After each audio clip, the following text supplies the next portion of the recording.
In the 1800s, before gold was discovered in the hills, San Francisco Bay had 200,000 acres of salt marsh, providing homes for fish such as salmon and halibut, as well as many types of birds and other animals. Today, only 5% of those marshes remain. As the largest estuary on the West Coast has become increasingly urbanized, marshland has been converted to be used for other purposes, including agriculture, neighborhoods and cities, and salt production. Infrastructure, businesses, and homes have been developed in areas that used to be marshland, and we are beginning to experience flooding in many of these places.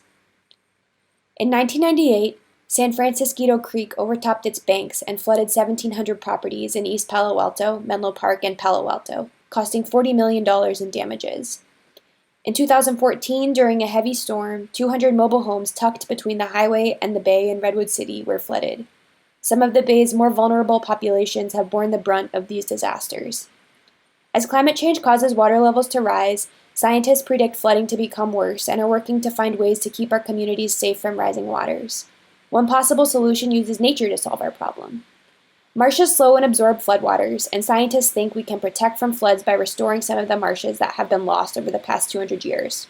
My name is Rae Taylor Burns. So my PhD overall is using numerical models to assess how nature-based shorelines can work to reduce flooding in California. Coastal engineers use these, I call them numerical models, that basically it divides an area into a bunch of little boxes, and they all kind of talk to each other with equations that represent like how water would move in the real world. In a model, you can change things that you can't change in real life. So you can make the waves bigger, you can make the sea level much higher, you can remove the vegetation completely, and so you can kind of understand how different parameters of a marsh impact its ability to reduce waves. For a long time, up until now, you know, places like marshes were kind of seen as like wastelands and not worth the space they were taking up.